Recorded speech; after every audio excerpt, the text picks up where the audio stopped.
YouTube channel Shri हरे नमः को like, share, subscribe करें। धन्यवाद।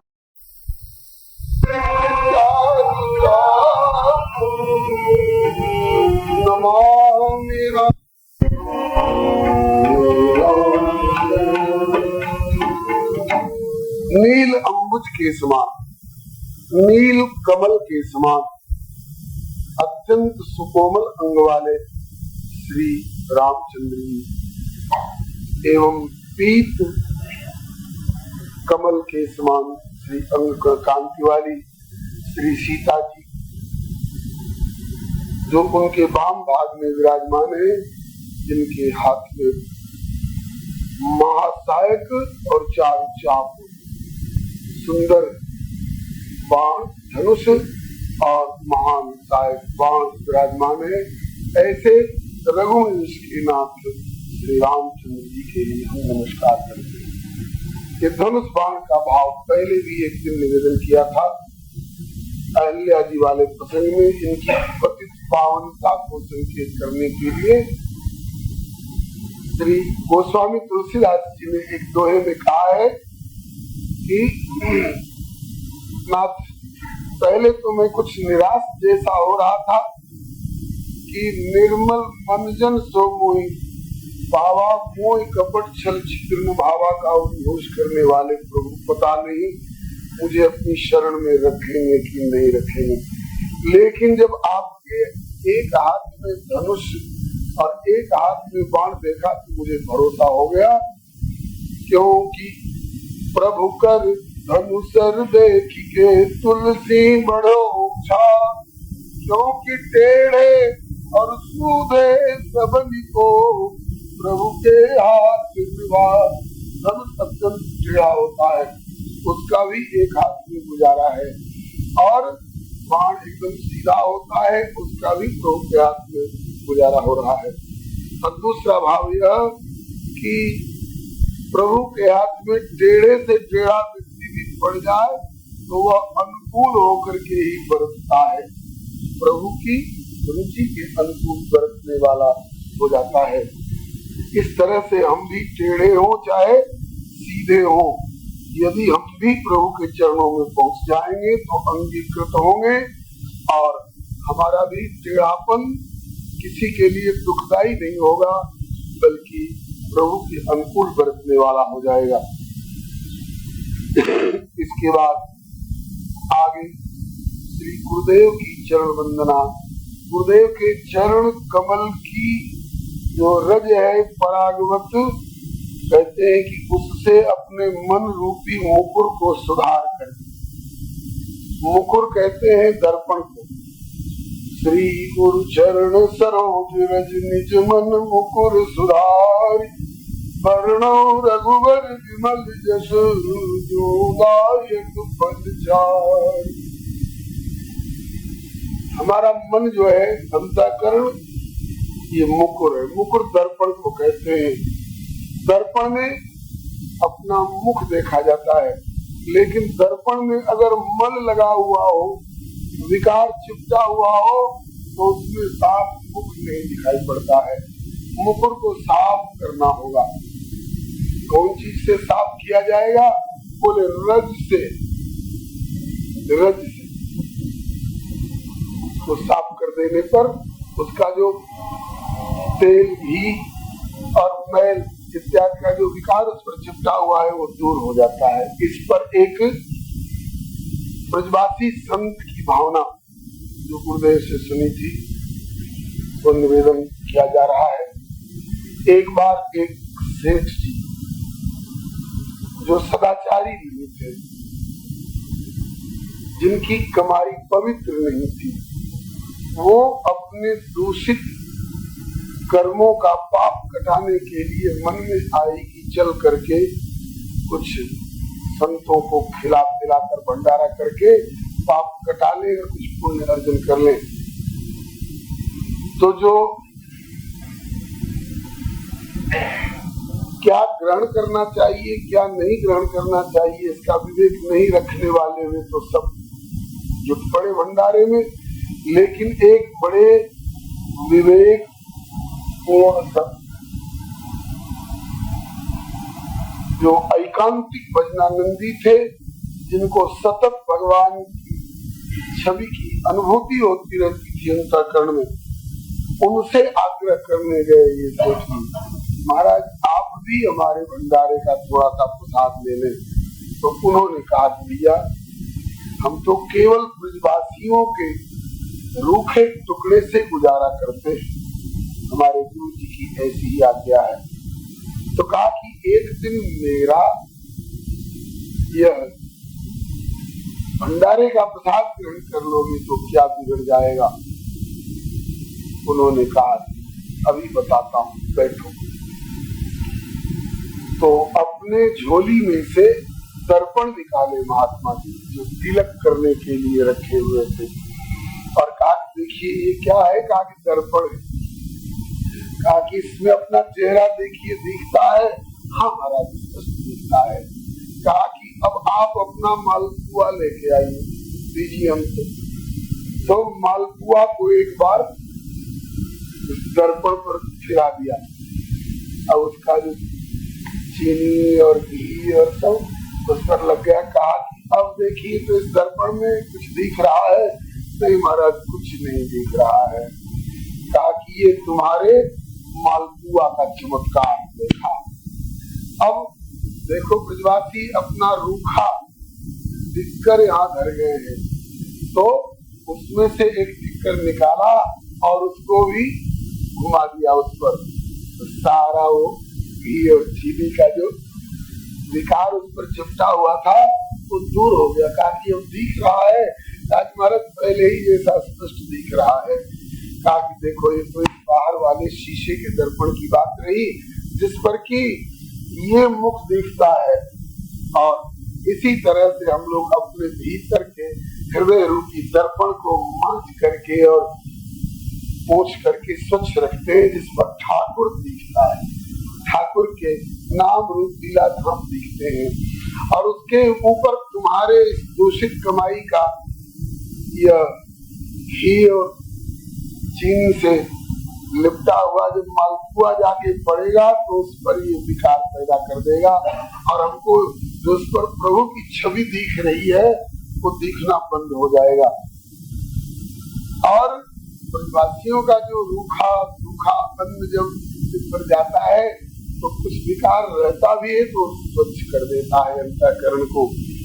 मेरे ख्याल में गोस्वामी जी का भाव यही है कि हमारे मन रूपी मुकुर में अगर हमारी असावधानी के कारण किसी भी प्रकार का दोषपूर्ण विकार अगर चिपटा हो तो उसको साफ करने के लिए हम अपने गुरुदेव के शरण रज का प्रयोग हृदय रूपी दर्पण पर कर रहे हैं, जिससे कि दर्पण स्वच्छ हो जाए और इसमें प्रभु की लीला भासती रहे, जिसका मैं कलम चला करके वर्णन करता हूँ। श्री गुरु चरण सरोज रज निज मन मुकुर सुधार, तब वर्णो रघुवर विमल यश जोदायक। गुरुदेव के चरण रथ के प्रयोग से जो विमल हृदय है उसी में विमल चरित्र प्रभु का विमल यश अनुभूत होता है, और तब उसका वर्णन होगा। तब ये चारों फल देने वाला है। यद्यपि गोस्वामी जी चार फल के आकांक्षी नहीं है। चार फल धर्म अर्थ काम मोक्ष, अगर चार फल मिलने वाला भी हो तो इन चार फल को हम साध्य नहीं मानते हैं। चार फल साधन हो सकता है, साध्य तो हमारे केवल प्रभु ही है, प्रभु का प्रेम ही है।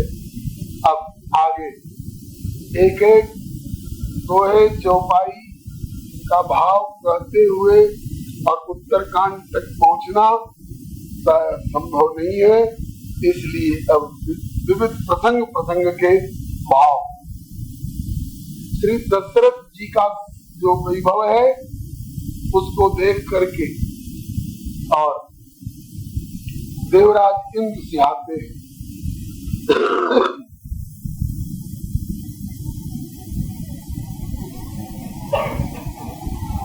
दशरथ जी भी वैभवशाली है और बहुत बढ़िया परिवार मिला है इनको, बहुत बढ़िया परिकर मिले हैं। और रावण भी वैभवशाली है, ये भाव कल हमें श्री महाराज जी के साथ हुआ था।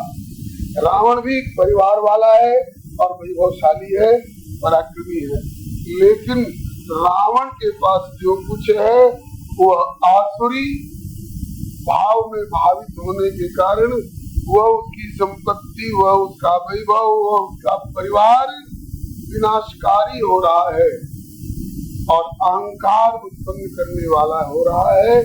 और श्री दशरथ जी का जो कुछ है ये आसुरी भाव में भावित नहीं है, ये दैवी संपत्ति है। इसका परिणाम क्या हुआ?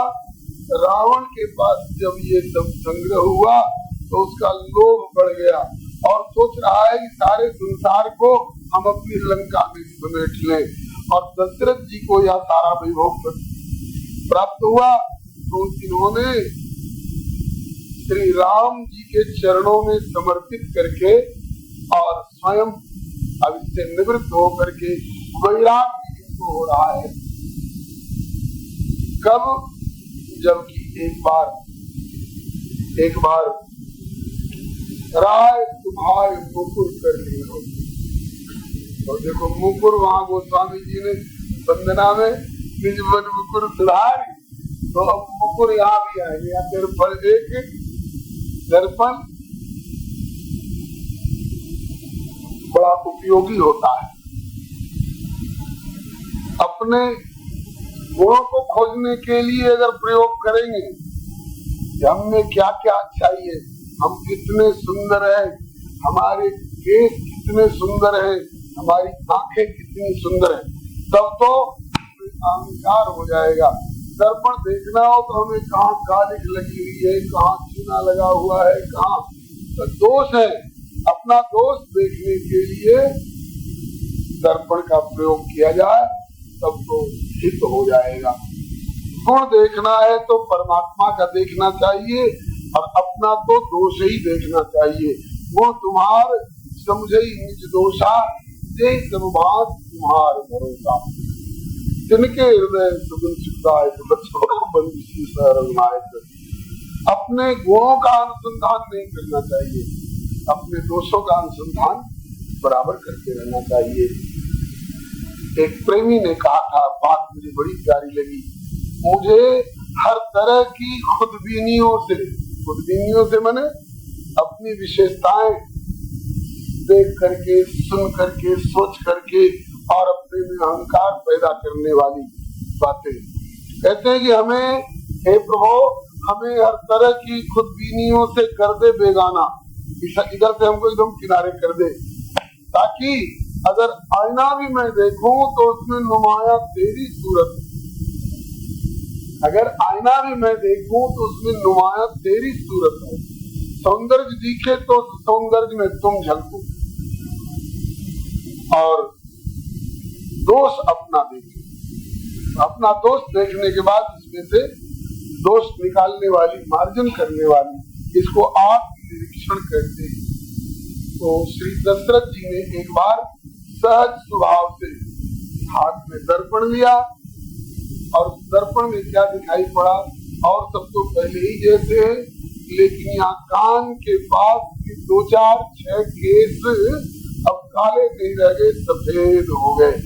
राय सुभाय मुकुर कर लीना, बदन की मुकुट सम कीना।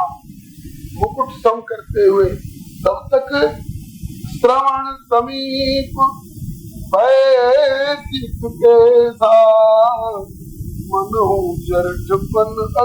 उपदेशा। यद्यपि वे उजले केस कुछ बोल नहीं रहे थे, लेकिन उन उजले केसों से इन्होंने मूक प्रेरणा ली कि बुढ़ापा आ गई। उम्र उस समय 60,000 वर्ष की थी। महाराज दशरथ 60,000 वर्ष की उम्र में बुढ़ापे का अनुभव हो रहा है। ये 60,000 वर्ष वाली बात वाल्मीकि रामायण में इनके अभिन्न मित्र जटायु जी ने श्री रामचंद्र से बताया। 60,000 वर्ष की उम्र उस समय श्री दशरथ जी की हो चुकी है और केवल 2-4 केस कान के पास सफेद हुए, तो कान ही के पास क्यों सफेद हुए? यहाँ मुकुट के पास क्यों नहीं सफेद हुए? चोटी के पास क्यों नहीं सफेद हुए? हम लोगों की भी सफेदी किसी की किसी खास बीमारी से, किसी खास स्थान के दूषित रक्त अथवा किसी कमजोरी से, अन्यत्र के केस भले सफेद हो, लेकिन सहज स्वभाव से सफेदी जब आती है तो पहले कान के पास वाले केस सफेद होते हैं। तो कान के पास ही क्यों केस सफेद हुए? बोले कान के पास बुढ़ापा आ गई है। और बुढ़ापा इसलिए कान के पास आई है, मेरे कानों में सलाह देने के लिए कि कब तक धोते रहोगे। अब श्री रामभद्र सुयोग्य हो गए हैं, तो मानो जरठपन माने बुढ़ापा, मानो बुढ़ापा कान के पास आ करके और अति उपदेशा ऐसी सलाह दे रही है, नृप युवराज राम कर देहु। अब रामभद्र को सौंप दो। यद्यपि श्री दशरथ जी के 4 पुत्रों में से कोई भी ऐसे नहीं है जो पिताजी के रहते रहते राजगद्दी पाने का लालच कर रहे हो। आसुरी वृत्ति वाले तो ऐसा सोचते हैं। देखो लीला आगे की है, कंस ने अपने पिता उग्रसेन को जबरदस्ती जेल में बंद कर दिया और खुद राजगद्दी पर बैठे। यवन शासन काल में शायद औरंगजेब ने अपने बाप शाहजहां को जेल में बंद कर दिया। ऐसे अपने राजगद्दी की लिप्सा रखने वाले 4 पुत्रों में से एक भी नहीं है। श्री दशरथ जी ही स्वतः विचार करने लग गए कि अब तो भय राम सब विधि सब लायक। अब श्री रामभद्र सब प्रकार से सब लायक हो चुके हैं। रामभद्र कितने साल के हो गए हैं जी? 27 साल के हो चुके। 15 वर्ष की उम्र में विवाह हुआ है। ये तो बात कल आप लोग सुन चुके हैं विश्वामित्र जी से। स्वयं दशरथ जी ने कहा है याचना के समय में, ऊन खोड़स वर्षों में रामो राजीव लोचना। मेरे राम राजीव लोचन राम अभी ऊन खोड़स, खोड़स माने 16 और ऊन जिसमें लग जाता है 1 कम हो जाता है। 20 में ऊन लगा दीजिए तो ऊन 20, 30 में ऊन लगा दीजिए तो ऊन 30, 40 में ऊन लगा दीजिए तो ऊन 40, 1 कम हो जाता है। तो खोड़स का करके पहले ऊन लगा रहे। ऊन खोड़स मैंने 15 वर्ष के हैं श्री राम विवाह से पहले, विवाह के समय में। और उसके बाद उषित्वा द्वादश समाइच्छा गुणाम निवेश में 12 वर्ष अवध में रहे विवाह के पश्चात। तो 15 वर्ष विवाह के पहले के और 12 वर्ष विवाह के आज के और बाद के। अब श्री रामभद्र 27 वर्ष के हो चुके हैं। 27 वर्ष के श्री रामभद्र सब प्रकार से राजगद्दी संभालने लायक हो गए हैं। इसलिए अब ये बुढ़ापा कान के पास आकर के सलाह दे रही है, इंद्र युवराज राम कहूँ देहु, जीवन जन्म बुलाओ किन लेहु। ये विचार आया तो विचार का स्वयं कार्यान्वयन अपने मन से नहीं कर डाला इन्होंने। यह विचार गुरुआन नृपुर सुदिन सुअवसर पाई, प्रेम पुलकित मुदित मन पुरुष सुनायो जाय। कल एक संकेत दिया गया था कि जो कुछ करते हैं गुरु जी से राय लेकर के करते हैं, और गुरु जी से जब तक राय लेकर के पूछ करके अनुमति से समर्थन से करते हैं तब तक दशरथ जी को कभी धोखा नहीं हुआ। एक काम गुरु जी से राय लिए बिना कर दिया, कौन सा? कैकेयी को वचन देने वाला काम। कैकेयी को वचन देने वाला काम जो कर दिया बिना गुरु जी से राय लिए, इसलिए देखिए कितना बड़ा भारी अनर्थ हो गया। इससे प्रेरणा हम लोगों को मिलती है कि निष्पक्ष, समर्थ, हितैषी, सलाह देने वाले, विश्व हितकारी गुरु से सलाह लेकर के ही कुछ करना चाहिए। लेकिन जैसे यह शिष्य का कर्तव्य है, ऐसे गुरु को भी अपने स्वरूप की ओर देखना चाहिए कि हम भी कोई व्यक्तिगत स्वार्थ वाली सलाह तो नहीं दे रहे हैं। गुरु को निष्पक्ष, वैद्य को निष्पक्ष, मंत्री को निष्पक्ष हितकर सलाह देनी चाहिए। नहीं तो सचिव वैद्य गुरु तीन जो प्रिय बोलन भय आश, तो राज धर्म सन तीन करो। वशिष्ठ जी हितकर सलाह देने वाले हैं, इसलिए गुरु जी से जाकर के इन्होंने सुनाया, कई बुआर सुनिए मुनि नायक, भय राम सब विधि सब लायक। इसलिए मेरी भी राय है और सेवक सचिव सकल पुरवासी, सेवक भी सचिव भी सकल पुरवासी भी, और इतना ही नहीं, जे हमरे हरि मित्र उदासी। यही तीन तरह के लोग होते हैं संसार में, जो या तो हमारे शत्रु होंगे, या हमारे मित्र होंगे, या न शत्रु होंगे न मित्र होंगे, उदासीन तटस्थ होंगे। तो हमसे शत्रुता रखने वाले लोग भी, हमसे मित्रता रखने वाले लोग भी, और हमसे उदासीन तटस्थ रहने वाले लोग भी, ये सब के सब श्री राम भक्त से प्यार करते हैं। ऐसे पुत्र को पा करके मैं अपने को भाग्यशाली समझ रहा हूँ। सब ही राम प्रिय यही विधि मोही, जैसे मुझको राम प्रिय है, ऐसे ही मेरे मित्रों को भी राम प्रिय है, मेरे शत्रुओं को भी राम प्रिय है। और जो मेरी ओर देखना भी नहीं चाहते, मुझसे मुंह फेरे रहते हैं, शत्रुता के कारण उदासीन रहने वाले,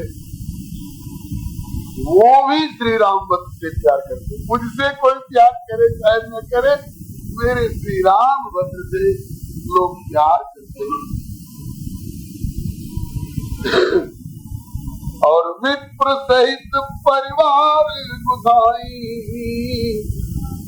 ये तो राजकीय स्तर पर व्यावहारिक दृष्टि से कहा, और अब गुरु स्तर पर आध्यात्मिक दृष्टि से, धार्मिक दृष्टि से कह रहे हैं।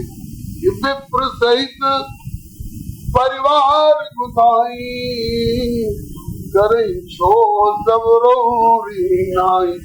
श्री राम भक्त ने दो स्तर से दोनों का प्यार प्राप्त किया है। राजकीय स्तर पर ये हमारे हरिमित्र उदासी, उनका भी प्यार प्राप्त किया है, और आध्यात्मिक स्तर पर, धार्मिक स्तर पर गुरुदेव आप और समस्त मित्र मंडल, समस्त परिवार सहित सबका प्यार इनको प्राप्त है। और ऐसा श्री रामभद्र की उपलब्धि अथवा मेरी उपलब्धि ये कहाँ से हुई, किसके कृपा से, किसके प्रसाद से? बोले जे गुरु चरण रेणु सिर धरही, ते जनु सकल विभव बस करही। मुझे तो ऐसा लगता है कि ये गुरु जी के चरणों की रेणु को अपने सिर पर धारण किए रहते हैं, वे मानो समस्त वैभवों को अपने वश में कर लेते हैं, समस्त वैभव के अधीन हो जाते हैं। बोले ये किसी से सुना होगा? आगे नहीं गुरुदेव वो ही सब यह अनुभव न दूजे, सब पायो रज पाओ। मैं अनुभव करके कह रहा हूँ, और मेरा अंदाज है कि मेरे समान यह अनुभव शायद ही दूसरा कोई कर सकता होगा। मैंने लौकिक, अलौकिक, ऐहिक, पारमार्थिक सब तरह का वैभव प्राप्त कर लिया है आपके चरण रज की कृपा से। अब अभिलाष एक मन मोरे, पूजी नाथ अनुग्रह तोरे। वैभव था, राज्य था, संतान का अभाव था, तो आपकी कृपा से पूरा हुआ। संतान की प्राप्ति के बाद बहू का अभाव था, तो बहू का भी अभाव पूरा हो गया।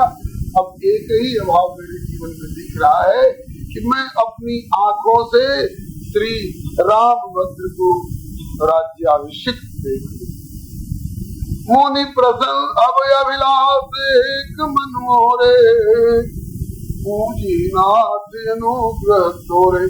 मुनि प्रसन्न लखी सहज स्नेहु, कहु नरेश रजाय सुदेव। गुरुदेव ने कहा कि अब कहो अब कौन सी एक अभिलाषा रह गई है शेष, मेरी तरफ से अनुमति है। राजा दशरथ तो गुरु जी पर फेंक रहे हैं कि आपकी कृपा से सब सुलभ है, तो कहते हैं कि तुम्हें मेरी कृपा से सब कुछ सुलभ हुआ होगा, लेकिन राजन तुम भी कोई कम पुनीत नहीं हो, कम महत्व के नहीं हो। राजन राउर नाम यक सब अभिमत दातार, फले अनुगामी महितमणि मन अभिलाष तुम्हार। राजन आपका नाम और आपका यश सब अभिमत को देने वाला है। मतलब कि दशरथ जी के नाम को और दशरथ जी के यश को कोई स्मरण करे तो उसका सब अभिमत प्राप्त होगा, जो चाहे वो प्राप्त कर सकता है। गुरुदेव की ये बात सुन करके और श्री दशरथ जी ने अपनी अभिलाषा व्यक्त कर दी। सरकार यही अभिलाषा है कि नाथ राम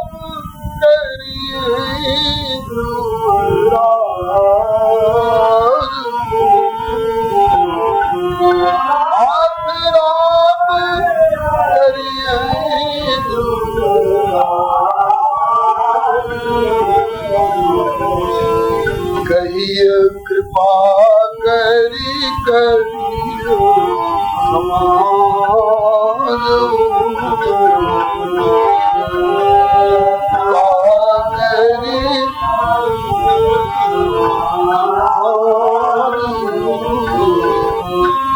मोई अछत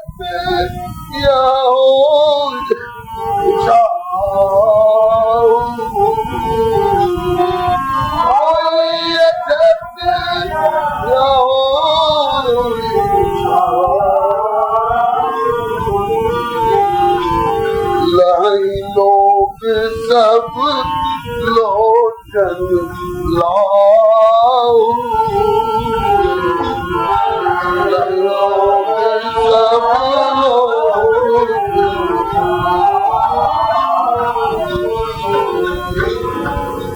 गुरुदेव राम जी को युवराज कर दिया जाए,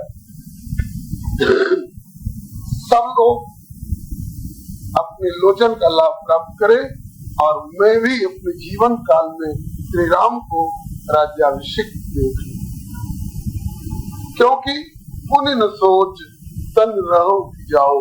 इसके बाद फिर चिंता नहीं रहेगी, शरीर रहे चाहे यार।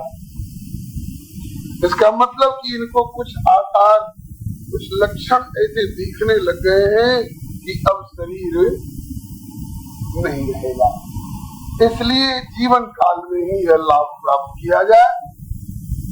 इसके बाद अब तो सोनी मोनी दशरथ वचन सुहाए, मंगल मोद मूल मन भाए।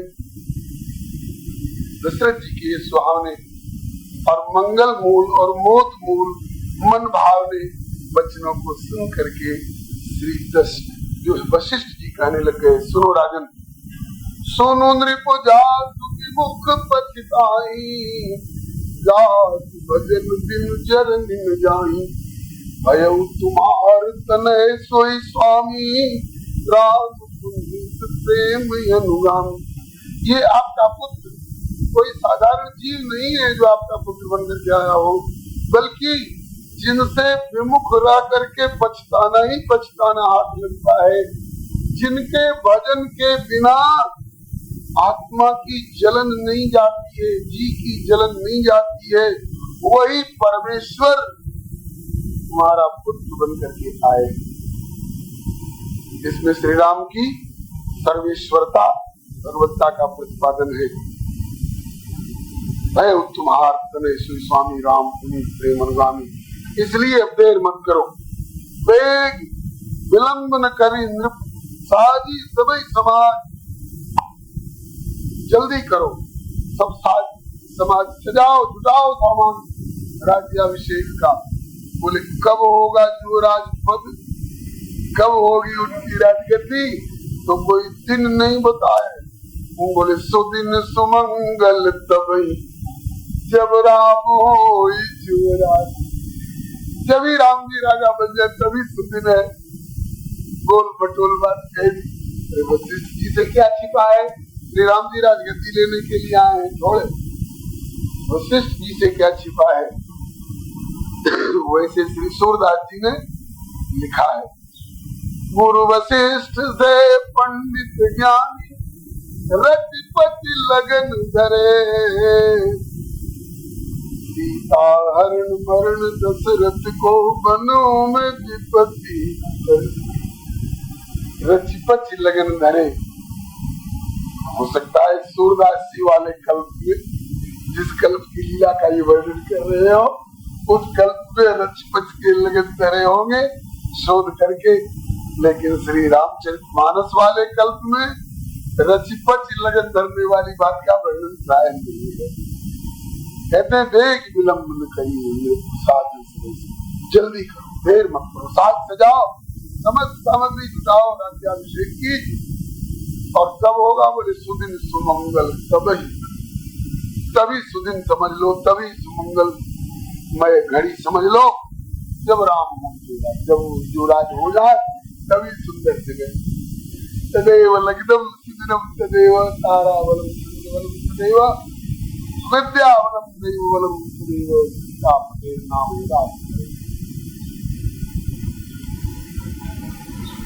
इसके बाद मुदित महीपति मंदिर आए, मंदिर अपने घर में लौट करके आए। अभी केवल गुरुदेव के सामने ये बात आई है, अपने मनोगत भाव गुरुदेव के सामने कहे। और गुरुदेव से जब समर्थन मिल गया तब सेवक सचिव सुमंत बुलाए, सेवकों को बुलाए, सचिव को बुलाए, मंत्रिमंडल को बुलाए। श्री दशरथ जी के 8 मंत्री जो खानदानी तौर पर सेवा करते आ रहे हैं, जिनमें सुमंत्र जी प्रधान है। सेवक सचिव सुमंत्र बुलाए, कई जय जी शीश दिन आए, रूप सुमंगल वचन सुनाए। राजा जी ने सबको बटोर करके और कहा कि देखो जी, मेरे मन में भी आ चुकी है और गुरुदेव से समर्थन भी मिल चुका है। अब आप लोगों की राय मिल जाए अच्छा रहेगा। जो 5 ही मत लागे नीका तो करहु भरती राम हृदय से सब राम जी को राज तिलक दो, मेरे मन में आ रही है, मुझे से समर्थन प्राप्त हो चुका है। आप 5 बच्चों की राय हो तो इस काम को जल्दी निपटाया जाए। मंत्री मुदित सुनत प्रिय वाणी, मंत्री लोग बड़े प्रसन्न हो गए इस प्रिय वाणी को सुनते ही। अभिमत बिरव परे जन पानी, जैसे किसी का प्यारा प्यारा बिरवा आरोपित पौधा पानी के अभाव में थोड़ा थोड़ा कुछ कुमला सा रहा हो, विकास नहीं हो रहा हो, और अचानक पानी इसमें डाल दिया जाए तो एकदम हरियाली दौड़ आवे। इस प्रकार से सब प्रसन्न हो गए। विनती सचिव करई कर जोरी, जगत पति परिस करोरी। जियो जियो महाराज, करोड़ों वर्षों तक जुग जुग जीते रहो, ऐसा बढ़िया आपने विचार किया है। आप चिरजीवी हो महाराज, क्योंकि जग मंगल फल काज विचारा, बहुत बढ़िया कार्य आपने सोचा है, विचारा है। इसमें जग का मंगल है, सारे जगत का मंगल होने वाला है। इस प्रकार से मंत्रियों ने समर्थन किया और कहा कि बेगिए नाथ, जितनी जल्दी यह काम हो सके शुभ काम को ज्यादा टालना नहीं चाहिए। इसलिए बेगी नाथ न लाइए बारा, देरी करने का कोई काम नहीं है, जल्दी से जल्दी इस काम को किया जाए। बोलिए प्रेम से श्री भक्ति भक्त भगवान की जय। ये बात अभी तक कहाँ तक सीमित है? गुरुजी तक, मंत्रिमंडल तक और सेवक परिकर तक। श्रीमद् वाल्मीकि रामायण में चर्चा है कि एक सार्वजनिक, जिसको आम सभा कहते हैं, आप एक सार्वजनिक गोष्ठी करके जिसमें प्रजा भी उपस्थित है और सबके सामने श्री दशरथ जी घोष कर रहे हैं, भाई अब मेरे केसों में सफेदी आने लग गई है, जीवन का अंतिम भाग आ रहा है, इसलिए गुरुदेव से समर्थन प्राप्त करके, मंत्रिमंडल से राय लेकर के मेरा विचार है कि श्री रामभद्र को राजगद्दी पर बैठा दिया जाए। आप लोग अपनी राय दें, बस अपनी राय दें। कहते ही इतना हर्ष और उल्लास लोगों में छाया, एक ही आवाज सब तरफ से आने लगी, जल्दी करिए महाराज, आपकी जय जयकार हो, जल्दी करिए महाराज, जल्दी श्री राम जी को राजगद्दी दीजिए। अब एक आदमी, दो आदमी, 10 आदमी नहीं, सब के सब एक स्वर से हजारों की संख्या में जब बोलने लग गए, जल्दी करो महाराज, जल्दी करो। दशरथ जी एक बार गंभीर हो गए और बोले, क्यों? लगता है कि आप लोग किसी अत्याचारी शेर के पिंजड़े में, पंजे में फंसे हुए हो, जल्दी उससे निकलना चाह रहे हो। क्यों मुझे अपदस्थ करना चाह रहे हो आप लोग जल्दी से जल्दी? बड़ी अद्भुत बात है महाराज, क्यों मुझे अपदस्थ करना चाहते हो जल्दी? क्यों मुझे जल्दी सिंहासन से उतारना चाहते हो? मैंने धूप में अपने केस नहीं पकाए हैं, सारी उम्र, सारे जीवन भर आप लोगों की सेवा करी है, आप लोगों का पालन किया है, आप लोगों के ऊपर किसी तरह का संकट और आंच नहीं आने दिया है।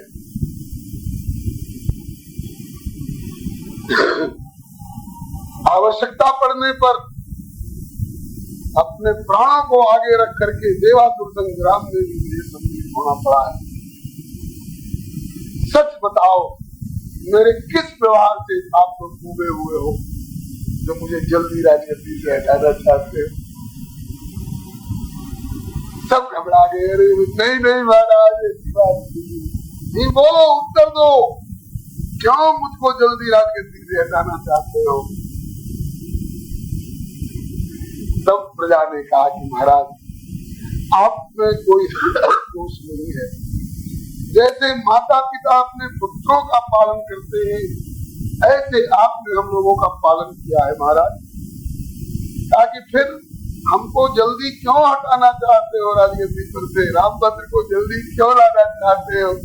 ताकि आपके रामभद्र में कुछ गुण ऐसे हैं महाराज, विशिष्ट विशिष्ट, जिससे कि हम अपने इस उत्साह को नहीं रोक सके। आप में कोई दोष नहीं है महाराज, आपने कोई कसर नहीं रखी है। रामभद्र में कुछ गुण ऐसे हैं जिनके कारण उनके प्रति हम लोग अपने प्रेम के प्रवाह को रोक नहीं सकते। क्या क्या गुण हमारे राम में आप लोगों ने देखा है? तब सारी प्रजा ने श्री राम जी के गुणों का वर्णन किया, एक एक गुणों का वर्णन किया है।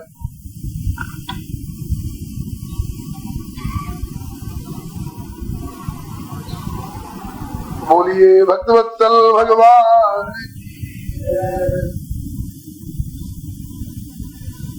श्री वाल्मीकि रामायण के श्लोकों का भाव एक गीत के माध्यम से थोड़ी देर प्रभु के गुणगणों की चर्चा में प्रस्तुत हो रहा है। यह रूपशील बल करुणा गुण कहाँ पाए हो रघुनंदन, निज गुण सागर में सारा जगत डुबाए हो रघुनंदन। यह रूप शील बल करुणा गुण कहाँ पाए हो रघुनंदन, निज गुण सागर में सारा जगत डुबाए।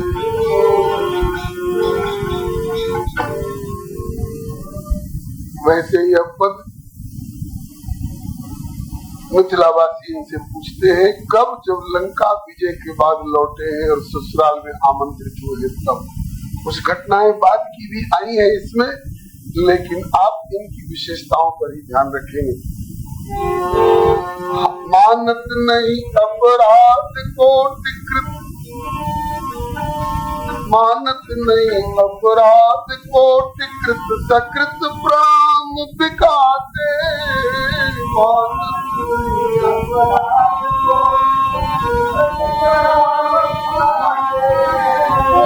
बैर भाव सुमिरहि सिचर, कहि पुनिज धाम पठारे। बैर भाव सुमिरहि सिचर, कहि पुनिज धाम। सेवक के सेवक कहलाकर भूले नहीं समाते।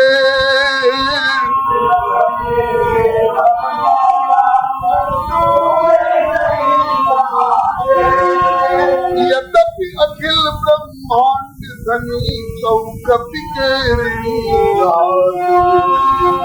यद्यपि अखिल ब्रह्मांड धनी तो कपि केरनी।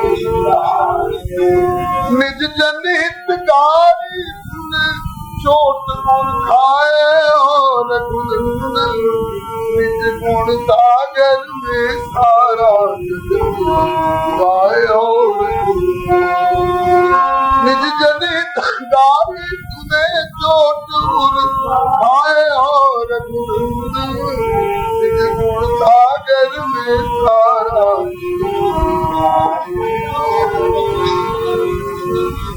हारे हूँ खेल जिताए सखा अर्जुन को करे सुखारी। हारे हूँ खेल जिताए सखा अर्जुन को करे सुखारी। वेद रिजाते अधिक चाव सुनत ससुर पुरगारी। अधिक भाव को सुनत ससुर पुरगारी। जननी हूँ से अधिक मान्य कैकेयी थी महतारी। जननी हूँ से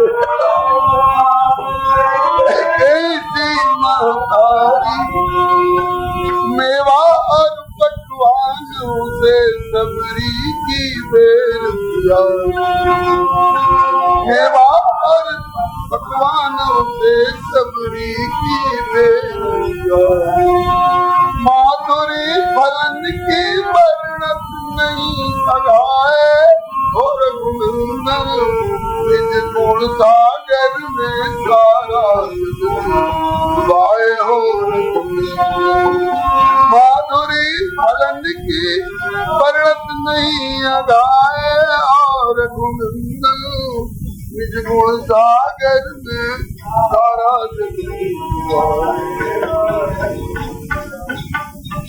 जो अयोध्या कांड में जो वर्णित है प्रजा के द्वारा वो है नमत प्रथम कर जोरी बोल मृदु हरत हृदय मुस्का के। नमत प्रथम कर जोरी हरत हृदय मुस्का के। पूछत कुशल सकल पुरजन से नित प्रति घर घर जाके। पूछत कुशल सकल पुरजन से नित प्रति घर घर जाके। प्रजा हर्ष में हर्षत तुझो सोचत शोक प्रजा के। प्रजा हर्ष में हर्षत तुझो सोचत शोक प्रजा के। अखिल लोक खुशहाल कृपाल कृपाल राम संपाल अखिल लोक खुशहाल कृपाल नृपाल प्रतिरोम रोम प्रभु जय जयकार मनाए और गुण सागर में सारा जग और प्रतिरोम रोम प्रभु जय जयकार मनाए और गुणनंदन सागर में सारा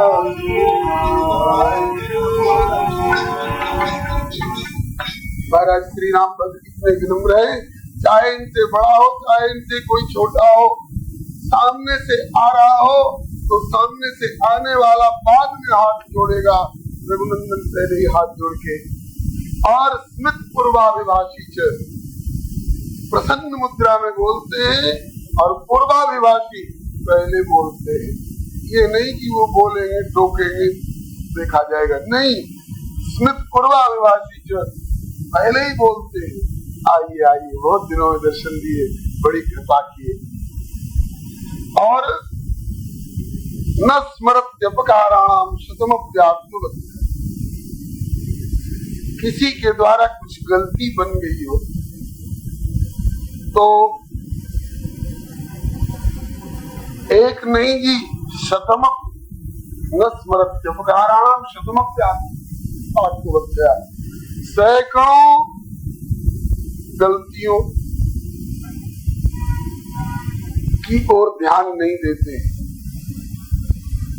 क्यों? बोले आत्मवत दया, आत्मवत दया का भाव संत लोग बतलाया करते हैं। सब तो नहीं, दो एक भाव इसके निवेदन कर देंगे।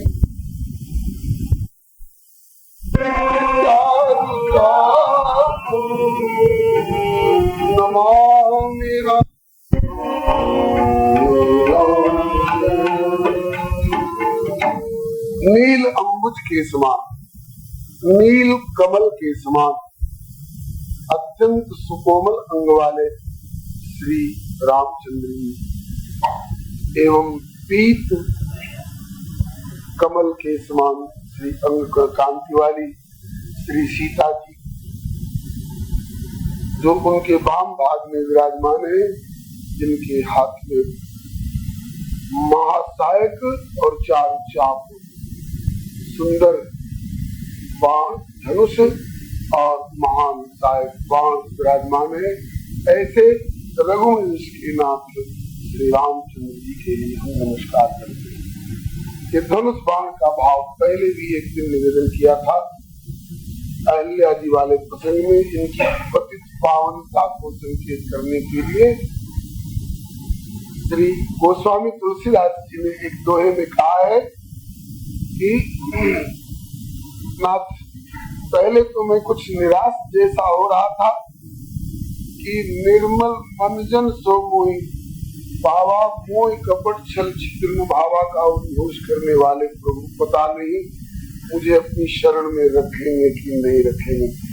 लेकिन जब आपके एक हाथ में धनुष और एक हाथ में बाण देखा तो मुझे भरोसा हो गया, क्योंकि प्रभु कर धनुषर देख के तुलसी बढ़ो छा, क्योंकि टेढ़े और सूधे सबनी को प्रभु के हाथ धनुष अत्यंत टेढ़ा होता है, उसका भी एक हाथ में गुजारा है, और बाण एकदम सीधा होता है, उसका भी प्रभु के हाथ में गुजारा हो रहा है। और दूसरा भाव यह कि प्रभु के हाथ में टेढ़े से टेढ़ा व्यक्ति भी पड़ जाए तो वह अनुकूल होकर के ही बरतता है, प्रभु की रुचि के अनुकूल बरतने वाला हो जाता है।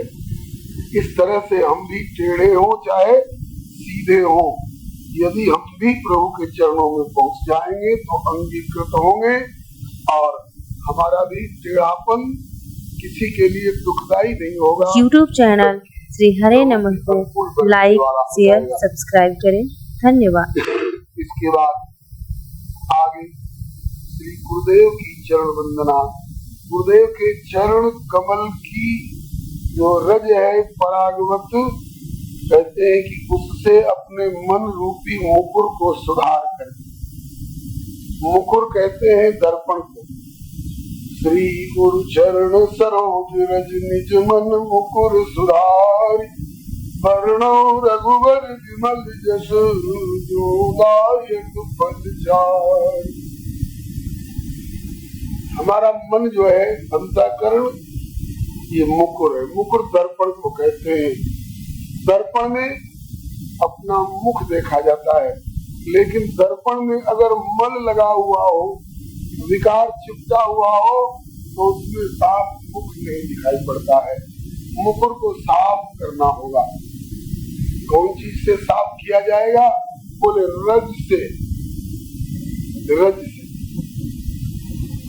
तो साफ कर देने पर उसका जो तेल, घी और मैल इत्यादि का जो विकार उस पर चिपटा हुआ है वो दूर हो जाता है। इस पर एक ब्रजवासी संत की भावना जो गुरुदेव से सुनी थी वो निवेदन किया जा रहा है। एक बार एक सेठ जी जो सदाचारी नहीं थे,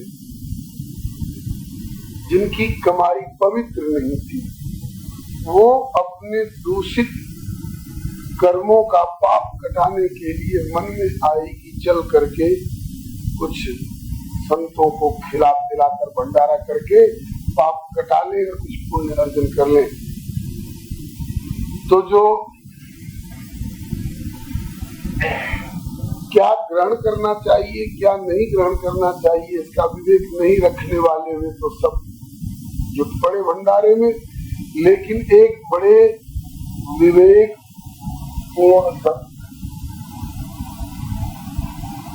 जो एकांतिक भजनानंदी थे, जिनको सतत भगवान की छवि की अनुभूति होती रहती थी अंतःकरण में, उनसे आग्रह करने गए ये सेठ जी, महाराज आप भी हमारे भंडारे का थोड़ा सा प्रसाद ले लें। तो उन्होंने कहा कि भैया हम तो केवल ब्रजवासियों के रूखे टुकड़े से गुजारा करते हैं, हमारे गुरु जी की ऐसी ही आज्ञा है। तो कहा कि एक दिन मेरा यह भंडारे का प्रसाद ग्रहण कर लोगे तो क्या बिगड़ जाएगा? उन्होंने कहा अभी बताता हूँ, बैठो। तो अपने झोली में से दर्पण निकाले महात्मा जी, जो तिलक करने के लिए रखे हुए थे, और कहा देखिए ये क्या है? कहा कि दर्पण है। कहा कि इसमें अपना चेहरा देखिए, दिखता है? हाँ महाराज स्पष्ट दिखता है। कहा कि अब आप अपना मालपुआ लेके आइए, दीजिए हमको। तो मालपुआ को एक बार दर्पण पर फिरा दिया। अब उसका जो चीनी और घी और सब उस पर लग गया। कहा कि अब देखिए तो इस दर्पण में कुछ दिख रहा है? नहीं महाराज कुछ नहीं दिख रहा है। कहा कि ये तुम्हारे मालपुआ का चमत्कार देखा। अब देखो ब्रजवासी अपना रूखा टिक्कर यहाँ धर गए हैं, तो उसमें से एक टिक्कर निकाला और उसको भी घुमा दिया उस पर। तो सारा वो घी और चीनी का जो विकार उस पर चिपटा हुआ था वो दूर हो गया। कहा कि अब दिख रहा है? कहा कि महाराज पहले ही जैसा स्पष्ट दिख रहा है।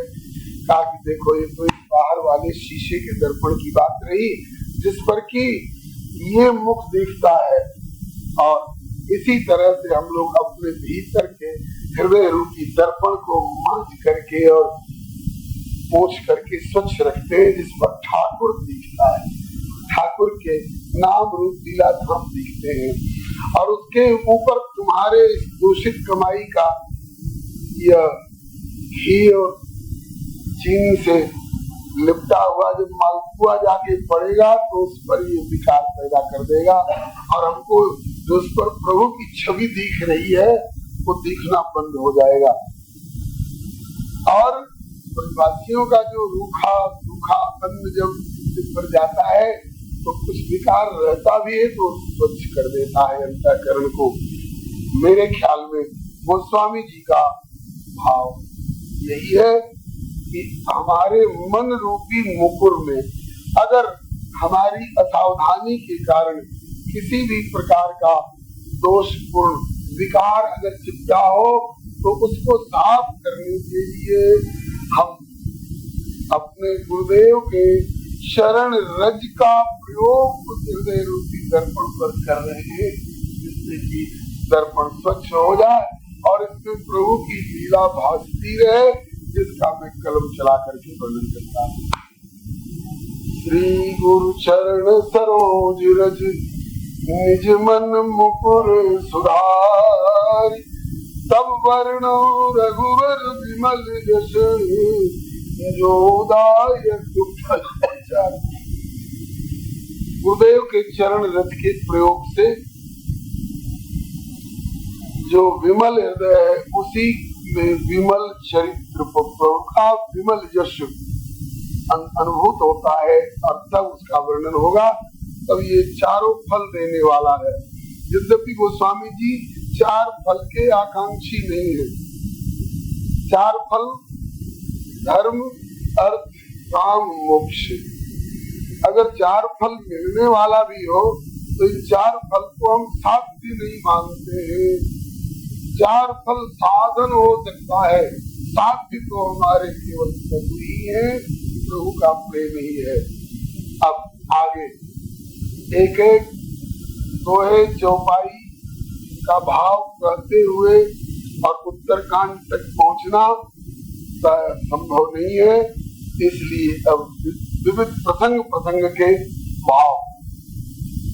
श्री दशरथ जी का जो वैभव है उसको देख करके और देवराज इंद्र से आते हैं।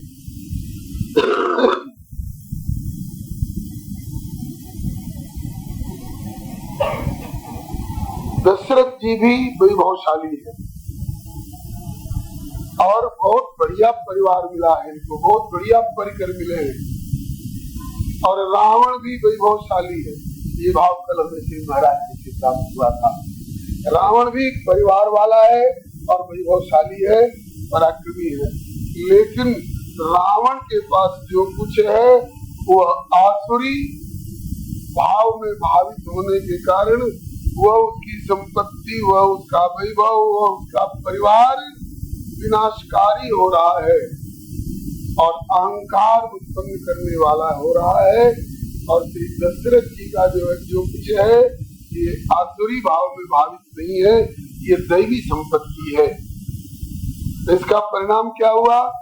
रावण के पास जब ये सब संग्रह हुआ तो उसका लोभ बढ़ गया और सोच रहा है कि सारे संसार को हम अपनी लंका में समेट लें। और दशरथ जी को यह सारा वैभव प्राप्त हुआ तो इन्होंने श्री राम जी के चरणों में समर्पित करके और स्वयं अब इससे निवृत्त होकर के वैराग्य इनको हो रहा है। कब? जबकि एक बार राय तुम्हारे मुकुर कर लिया। और देखो मुकुर वहां गोस्वामी जी ने वंदना में निज मन मुकुर सुधार, तो अब मुकुर यहाँ भी आएंगे। दर्पण एक दर्पण बड़ा उपयोगी होता है। अपने गुणों को खोजने के लिए अगर प्रयोग करेंगे कि हमने क्या क्या अच्छाई है, हम कितने सुंदर हैं, हमारे केस कितने सुंदर हैं, हमारी आंखें कितनी सुंदर हैं, तब तो अहंकार हो जाएगा। दर्पण देखना हो तो हमें कहाँ कालिख लगी हुई है, कहाँ चूना लगा हुआ है, कहाँ दोष है, अपना दोष देखने के लिए दर्पण का प्रयोग किया जाए तब तो हित हो जाएगा। गुण देखना है तो परमात्मा का देखना चाहिए और अपना तो दोष ही देखना चाहिए। गुण तुम्हार समझे निज दोषा, जय समभात तुम्हार भरोसा। तिनके हृदय सुगन सुखदायक, बच्चों बंदी सरनायक। अपने गुणों का अनुसंधान नहीं करना चाहिए, अपने दोषों का अनुसंधान बराबर करते रहना चाहिए। एक प्रेमी ने कहा था, बात मुझे बड़ी प्यारी लगी, मुझे हर तरह की खुदबीनियों से खुदबीनियों से माने अपनी विशेषताएं देख करके, सुन करके, सोच करके और अपने में अहंकार पैदा करने वाली बातें। कहते हैं कि हमें, हे प्रभु, हमें हर तरह की खुदबीनियों से कर दे बेगाना, इधर से हमको एकदम किनारे कर दे, ताकि अगर आईना भी मैं देखूं तो उसमें नुमाया तेरी सूरत, अगर आईना भी मैं देखूं तो उसमें नुमाया तेरी सूरत हो, सौंदर्य दिखे तो सौंदर्य में तुम झलको, और दोष अपना देखे, अपना दोष देखने के बाद इसमें से दोष निकालने वाली, मार्जन करने वाली, इसको आप निरीक्षण करते हैं। तो श्री दशरथ जी ने एक बार सहज स्वभाव से हाथ में दर्पण लिया, और दर्पण में क्या दिखाई पड़ा, और सब तो पहले ही जैसे है, लेकिन यहाँ कान के पास के 2-4-6 केस अब काले नहीं रह गए, सफेद हो गए। राय सुभाय मुकुर कर लीना, बदन की मुकुट सम कीना, मुकुट सम करते हुए तब तक श्रवण समीप मनो जरठपन अध उपदेशा। यद्यपि वे उजले केस कुछ बोल नहीं रहे थे, लेकिन उन उजले केसों से इन्होंने मूक प्रेरणा ली कि बुढ़ापा आ गई। उम्र उस समय 60,000 वर्ष की थी महाराज दशरथ जी। 60,000 वर्ष की उम्र में बुढ़ापे का अनुभव हो रहा है। ये 60,000 वर्ष वाली बात वाल्मीकि रामायण में इनके अभिन्न मित्र जटायु जी ने श्री रामचंद्र से बताया। 60,000 वर्ष की उम्र उस समय श्री दशरथ जी की हो चुकी है, और तब केवल 2-4 कान के पास सफेद हुए। तो कान ही के पास क्यों सफेद हुए? यहाँ मुकुट के पास क्यों नहीं सफेद हुए? चोटी के पास क्यों नहीं सफेद हुए?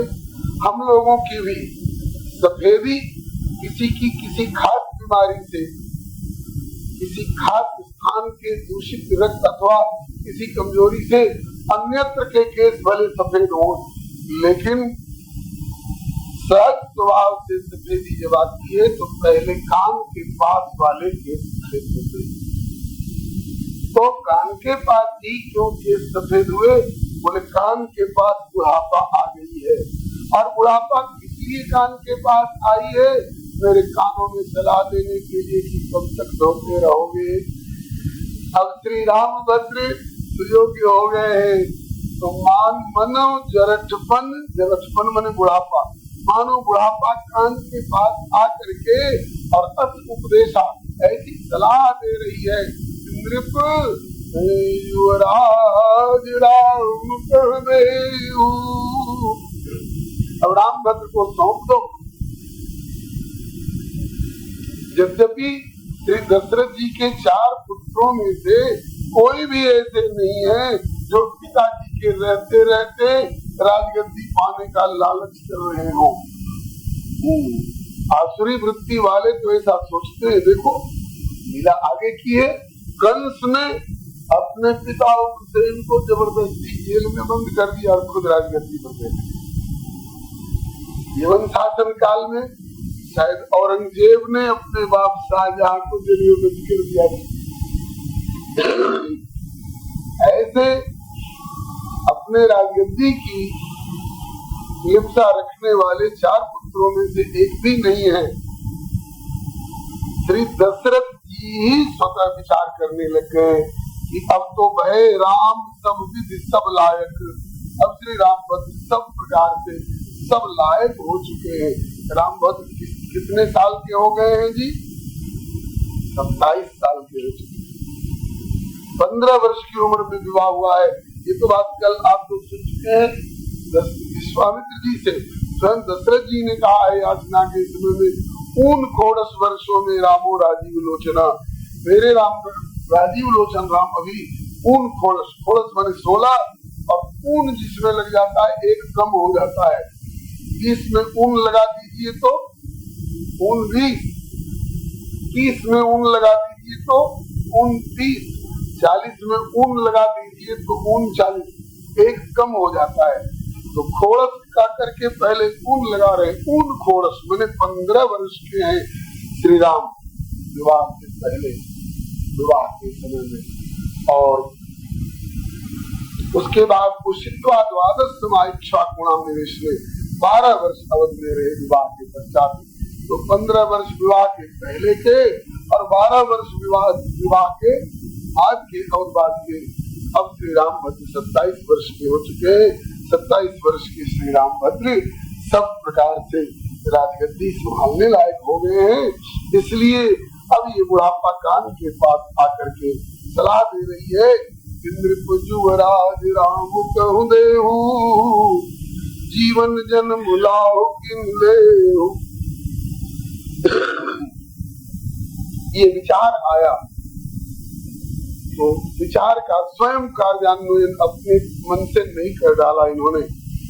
यह विचार गुरआन नृपुर सुदिन सुअवसर पाई, प्रेम पुलकित मुदित मन गुरु सुनायो जाय। कल एक संकेत दिया गया था कि जो कुछ करते हैं गुरु जी से राय लेकर के करते हैं, और गुरु जी से जब तक राय लेकर के पूछ करके अनुमति से समर्थन से करते हैं तब तक दशरथ जी को कभी धोखा नहीं हुआ। एक काम गुरु जी से राय लिए बिना कर दिया, कौन सा? कैकेयी को वचन देने वाला काम, कैकेयी को वचन देने वाला काम जो कर दिया बिना गुरु जी से राय लिए। इसलिए देखिए कितना बड़ा भारी अनर्थ हो गया। इससे प्रेरणा हम लोगों को मिलती है कि निष्पक्ष, समर्थ, हितैषी सलाह देने वाले, विश्व हितकारी गुरु से सलाह लेकर के ही कुछ करना चाहिए। लेकिन जैसे यह शिष्य का कर्तव्य है, ऐसे गुरु को भी अपने स्वरूप की ओर देखना चाहिए कि हम भी कोई व्यक्तिगत स्वार्थ वाली सलाह तो नहीं दे रहे हैं। गुरु को निष्पक्ष, वैद्य को निष्पक्ष, मंत्री को निष्पक्ष हितकर सलाह देनी चाहिए। नहीं तो सचिव, वैद्य, गुरु तीन जो प्रिय बोलन भय आश, तो राज धर्म सन तीन कर हो। वशिष्ठ जी हितकर सलाह देने वाले हैं, इसलिए गुरु जी से जाकर के इन्होंने सुनाया, कई भुआल सुनिए मुनि नायक, भय राम सब विधि सब लायक। इसलिए मेरी भी राय है और सेवक सचिव सकल पूर्वासी, सेवक भी, सचिव भी, सकल पूर्वासी भी, और इतना ही नहीं, जे हमरे हरि मित्र उदासी। यही तीन तरह के लोग होते हैं संसार में, जो या तो हमारे शत्रु होंगे, या हमारे मित्र होंगे, या न शत्रु होंगे न मित्र होंगे, उदासीन तटस्थ होंगे। तो हमसे शत्रुता रखने वाले लोग भी, हमसे मित्रता रखने वाले लोग भी, और हमसे उदासीन तटस्थ रहने वाले लोग भी, ये सब के सब श्री रामभद्र से प्यार करते हैं। ऐसे पुत्र को पा करके मैं अपने को भाग्यशाली समझ रहा हूँ। सब ही राम प्रिय यही विधि मोही, जैसे मुझको राम प्रिय है ऐसे ही मेरे मित्रों को भी राम प्रिय है, मेरे शत्रुओं को भी राम प्रिय है। और जो मेरी ओर देखना भी नहीं चाहते, मुझसे मुंह फेरे रहते हैं, शत्रुता के कारण उदासीन रहने वाले, वो भी श्री रामभद्र से प्यार करते। मुझसे कोई प्यार करे चाहे न करे, मेरे श्री रामभद्र से लोग प्यार करते हैं। और विप्र सहित परिवार गुसाई, ये तो राजकीय स्तर पर व्यावहारिक दृष्टि से कहा, और अब गुरु स्तर पर आध्यात्मिक दृष्टि से, धार्मिक दृष्टि से कह रहे हैं विप्र सहित परिवार गुसाई करे छो सब रोरी नाई। श्री रामभद्र ने दो स्तर से दोनों का प्यार प्राप्त किया है। राजकीय स्तर पर ये हमारे हरिमित्र उदासी उनका भी प्यार प्राप्त किया है और आध्यात्मिक स्तर पर धार्मिक स्तर पर गुरुदेव आप और समस्त विश्व मंडल समस्त परिवार सहित सबका प्यार इनको प्राप्त है। और ऐसा श्री रामभद्र की उपलब्धि अथवा मेरी उपलब्धि ये कहाँ से हुई, किसके कृपा से, किसके प्रसाद से? बोले जे गुरु चरण रेणु सिर धरही ते जनु सकल विभव बस करही। मुझे तो ऐसा लगता है कि ये गुरु जी के चरणों की रेणु को अपने सिर पर धारण किए रहते हैं, वे मानो समस्त वैभवों को अपने वश में कर लेते हैं, समस्त वैभव के अधीन हो जाते हैं। बोले ये किसी से सुना होगा? आगे नहीं गुरुदेव मोहि सब यह अनुभव न दूजे सब पायो रज पाओ। मैं अनुभव करके कह रहा हूँ और मेरा अंदाज है कि मेरे समान यह अनुभव शायद ही दूसरा कोई कर सकता होगा। मैंने लौकिक अलौकिक ऐहिक पारमार्थिक सब तरह का वैभव प्राप्त कर लिया है आपके चरण रज की कृपा से। अब अभिलाष एक मन मोरे पूजी नाथ अनुग्रह तोरे। वैभव था, राज्य था, संतान का अभाव था तो आपकी कृपा से पूरा हुआ। संतान की प्राप्ति के बाद बहू का अभाव था तो बहू का भी अभाव पूरा हो गया। अब एक ही अभाव मेरे जीवन में दिख रहा है कि मैं अपनी आंखों से श्री रामभद्र को राज्याभिषिक्त देख लूं। मुनि प्रसन्न अब अभिलाष एक मन मोरे पूजी नाथ अनुग्रह तोरे। मुनि प्रसन्न लखी सहज स्नेहु गए नरेश रजाय सुदेव। गुरुदेव ने कहा कि अब कहो और कौन सी एक अभिलाषा रह गई है शेष? मेरी तरफ से अनुमति है। राजा दशरथ तो गुरु जी पर फेंक रहे हैं कि आपकी कृपा से सब सुलभ है, तो कहते हैं कि तुम्हें मेरी कृपा से सब कुछ सुलभ हुआ होगा, लेकिन राजन तुम भी कोई कम पुनीत नहीं हो, कम महत्व के नहीं हो। राजन राव नाम यश सब अभिमत दातार फल अनुगामी महितमणि मन अभिलाष तुम्हार। राजन आपका नाम और आपका यश सब अभिमत को देने वाला है। मतलब कि दशरथ जी के नाम को और दशरथ जी के यश को कोई स्मरण करे तो उसका सब अभिमत प्राप्त होगा, जो चाहे वो प्राप्त कर सकता है। गुरुदेव की ये बात सुन करके और श्री दशरथ जी ने अपनी अभिलाषा व्यक्त कर दी। सरकार यही अभिलाषा है कि नाथ राम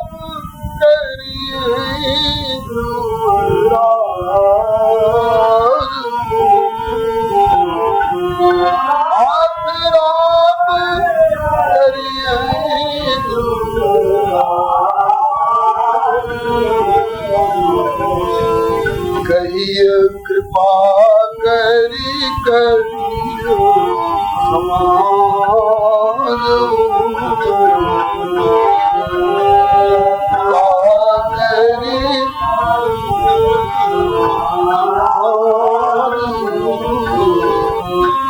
मोई अछत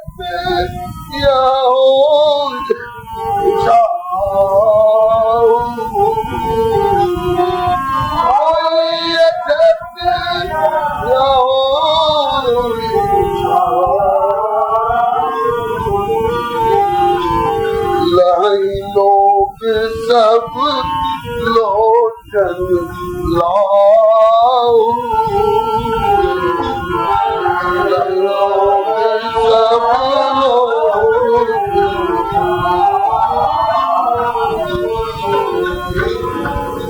गुरुदेव राम जी को युवराज कर दिया जाए, सब लोग अपने लोचन का लाभ प्राप्त करें और मैं भी अपने जीवन काल में श्री राम को राज्याभिषेक देखूं, क्योंकि पुण्य न सोच तन रहो कि जाओ, इसके बाद फिर चिंता नहीं रहेगी, शरीर रहे चाहे यार। इसका मतलब कि इनको कुछ आकार, कुछ लक्षण ऐसे दिखने लग गए हैं कि अब शरीर नहीं रहेगा, इसलिए जीवन काल में ही यह लाभ प्राप्त किया जाए। इसके बाद अब तो सोनी मोनी दशरथ वचन सुहाए, मंगल मोद मूल मन भाए।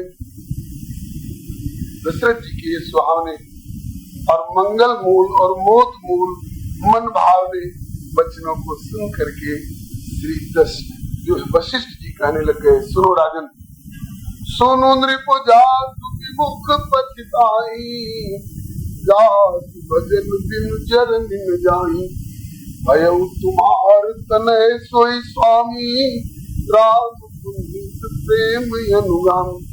ये आपका पुत्र कोई साधारण जीव नहीं है जो आपका पुत्र बनकर के आया हो, बल्कि जिनसे विमुख रह करके पछताना ही पछताना हाथ लगता है, जिनके भजन के बिना आत्मा की जलन नहीं जाती है, जी की जलन नहीं जाती है, वही परमेश्वर तुम्हारा पुत्र बनकर के आए। इसमें श्री राम की सर्वेश्वरता सर्वत्ता का प्रतिपादन है। भय तुम्हार तने श्री स्वामी राम पुनीत प्रेम अनुगामी, इसलिए अब देर मत करो, वेग विलंब न करी नृप, साजी सभी समाज, जल्दी करो, सब समाज सजाओ जुटाओ सामान राज्याभिषेक का। बोले कब होगा युवराज पद, कब होगी उनकी राजगद्दी, तो कोई दिन नहीं बताए।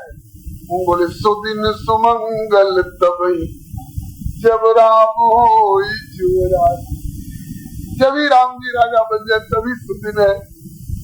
गोल पटोल बात कह दी। वशिष्ठ जी से क्या छिपा है, श्री राम जी राजगद्दी लेने के लिए आए हैं थोड़े, वशिष्ठ जी से क्या छिपा है।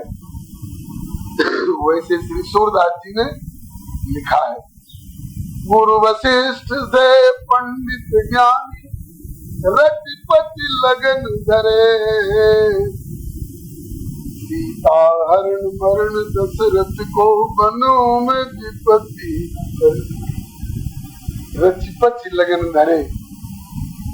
हो सकता है सूरदास जी वाले कल्प में, जिस कल्प की लीला का ये वर्णन कर रहे हो, उस कल्प में रतिपति के लगन धरे होंगे शोध करके, लेकिन श्री रामचरितमानस वाले कल्प में रतिपति लगन धरने वाली बात का वर्णन प्राय नहीं है।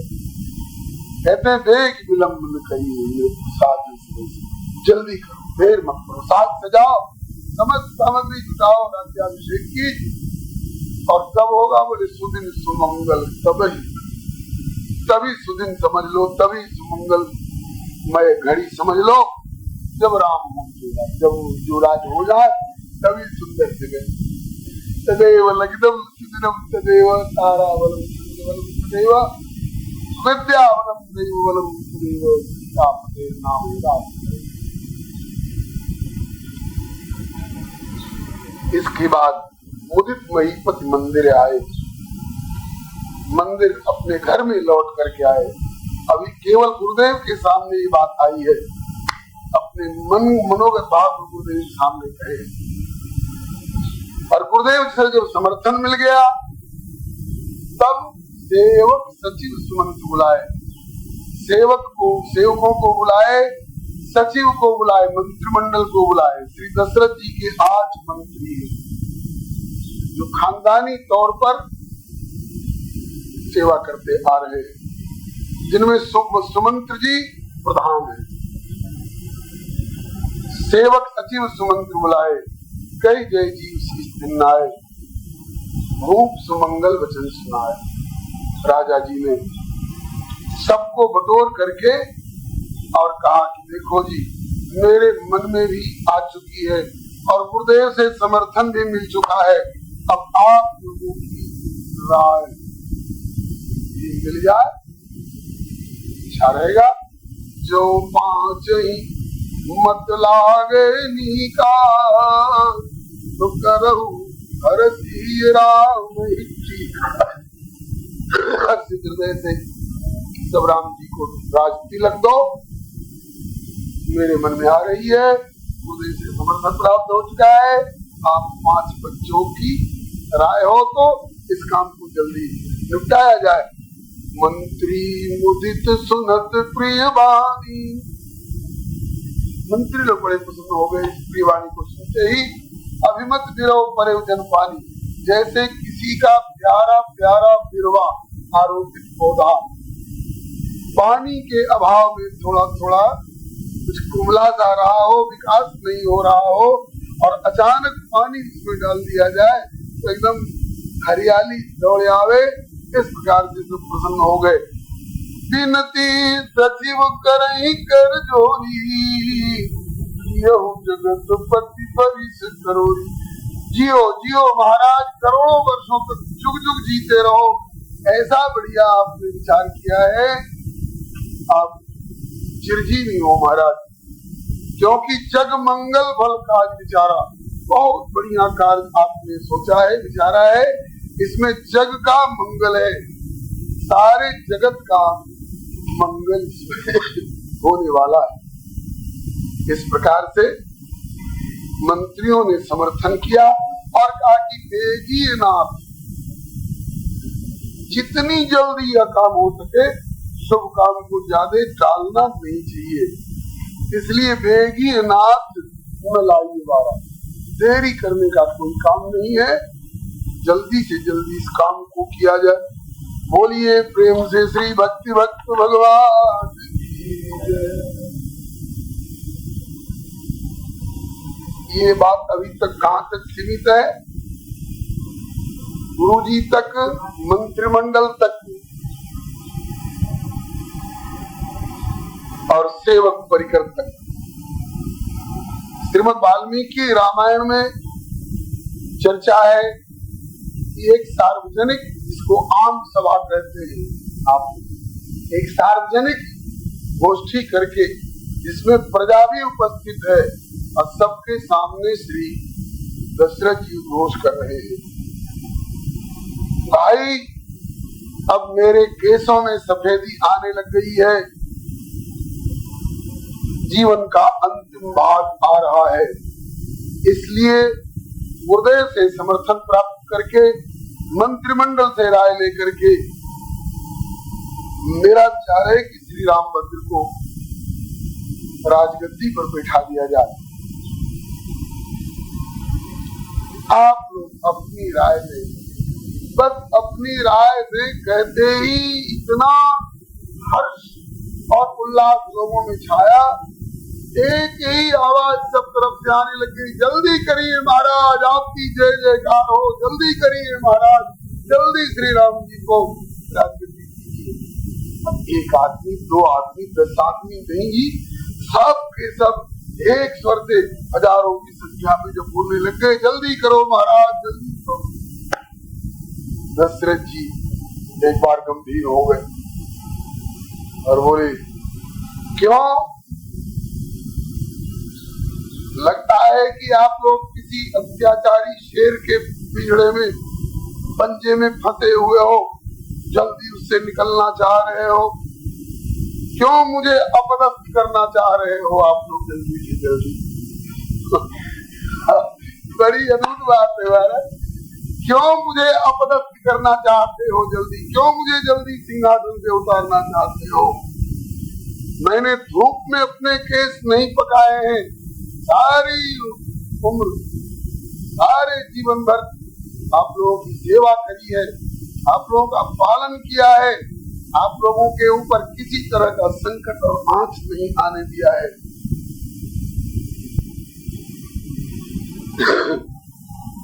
आवश्यकता पड़ने पर अपने प्राणों को आगे रख करके देवासुर संग्राम में भी मुझे सम्मिलित होना पड़ा है। सच बताओ, मेरे किस व्यवहार से आप लोग डूबे हुए हो जो मुझे जल्दी राजगद्दी से हटाना चाहते हो? सब घबरा गए। अरे नहीं नहीं महाराज, ऐसी बात नहीं, बोलो, उत्तर दो, क्यों मुझको जल्दी राजगद्दी से हटाना चाहते हो? तब प्रजा ने कहा कि महाराज, आप में कोई दोष नहीं है। जैसे माता पिता अपने पुत्रों का पालन करते हैं, ऐसे आपने हम लोगों का पालन किया है महाराज। ताकि फिर हमको जल्दी क्यों हटाना चाहते हो राजगद्दी पर से? रामभद्र को जल्दी क्यों लाना चाहते हो?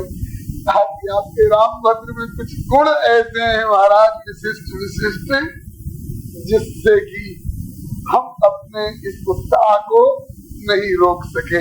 आप में कोई दोष नहीं है महाराज, आपने कोई कसर नहीं रखी है। रामभद्र में कुछ गुण ऐसे हैं जिनके कारण उनके प्रति हम लोग अपने प्रेम के प्रवाह को रोक नहीं सकते। क्या क्या गुण हमारे राम में आप लोगों ने देखा है? तब सारी प्रजा ने श्री राम जी के गुणों का वर्णन किया, एक एक गुणों का वर्णन किया है।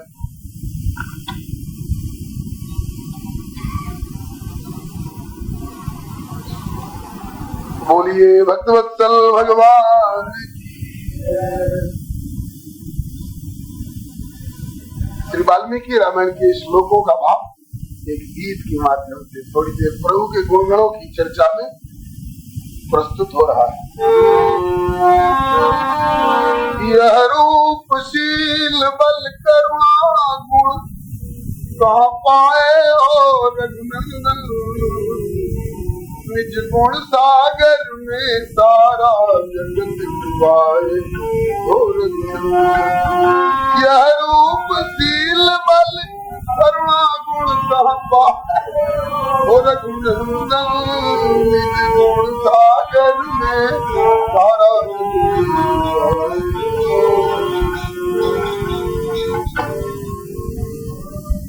वैसे यह पद मिथिलावासी इनसे पूछते हैं कब, जब लंका विजय के बाद लौटे हैं और ससुराल में आमंत्रित हुए तब। कुछ घटनाएं बाद की भी आई है इसमें, लेकिन आप इनकी विशेषताओं पर ही ध्यान रखेंगे। मानत नहीं अपराध कोटि कृत, मानत नहीं अपराध कोटि कृत, सकृत प्राण बिकाते। मानत नहीं अपराध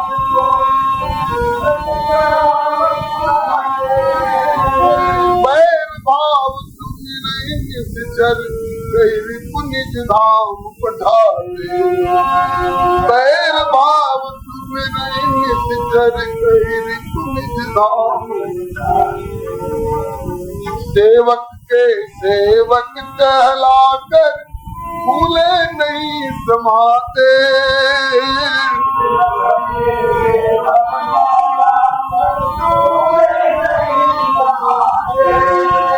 यद्यपि अखिल ब्रह्मांड धनी तो कपि केरनी, यद्यपि अखिल ब्रह्मांड धनी तो कपि केरनी।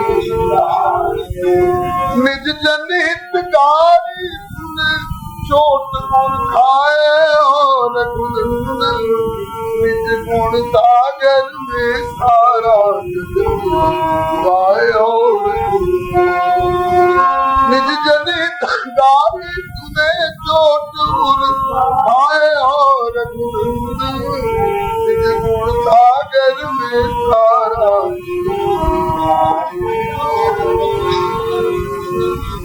हारे खेल जिताए सखा अर्जुन को करे सुखारी। हारे खेल जिताए सखा अर्जुन को करे सुखारी। वेद ऋचाते अधिक चाव सुनत ससुर पुरदारी। अधिक भाव को सुनत मुरारी, जननी हूँ से अधिक मान्य कैकेयी मातारी, जननी हूँ से कैकेयी मातारी, मेवा और पकवानों से सबरी की बेर दिया, मेवा और पकवानों से सबरी की बेर दिया, माधुरी फलन की वर्णत नहीं सगाए, और रघुनंदन निज गुण सागर में सारा गाए हो, माधुरी फलन की वर्णत नहीं अगाए, और रघुनंदन निज गुण सागर में सारा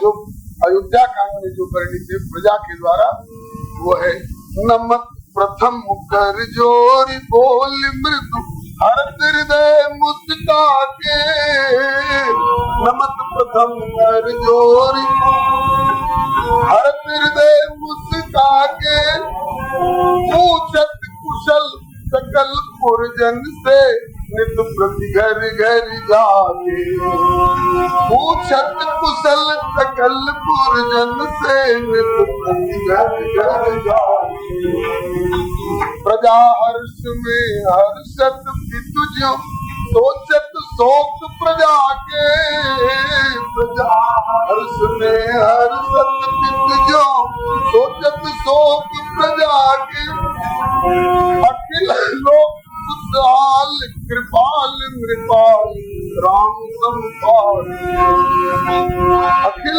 लोक खुशहाल कृपाल कृपाल, प्रतिरोम रोम प्रभु जय जयकार मनाए, और गुण सागर में सारा जग गाए, और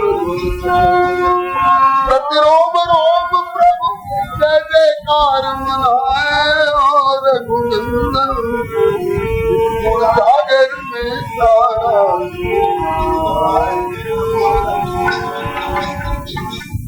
महाराज श्री राम पद कितने विनम्र है, चाहे इनसे बड़ा हो चाहे इनसे कोई छोटा हो, सामने से आ रहा हो तो सामने से आने वाला बाद में हाथ जोड़ेगा, रघुनंदन पहले ही हाथ जोड़ के, और स्मित पूर्वाभिभाषी प्रसन्न मुद्रा में बोलते हैं और पूर्वाभिभाषी पहले बोलते हैं, ये नहीं कि वो बोलेंगे टोकेंगे देखा जाएगा, नहीं, स्मित पूर्वाभिभाषी पहले ही बोलते हैं, आइए आइए बहुत दिनों में दर्शन दिए, बड़ी कृपा किए, और न स्मरत्यपकाराणाम शतमप्यात्मवत्, किसी के द्वारा कुछ गलती बन गई हो तो एक नहीं जी शतम न स्मरत्यपकाराणाम शतमप्यात्मवत्, सैकड़ों गलतियों की ओर ध्यान नहीं देते, क्यों बोले आत्मवत दया, आत्मवत दया का भाव संत लोग बतलाया करते हैं, सब तो नहीं दो एक भाव इसके निवेदन कर देंगे, किसी की गलती की ओर ध्यान क्यों नहीं देते, आत्मवत दया। YouTube चैनल श्री हरे नमः को लाइक शेयर सब्सक्राइब करें। धन्यवाद।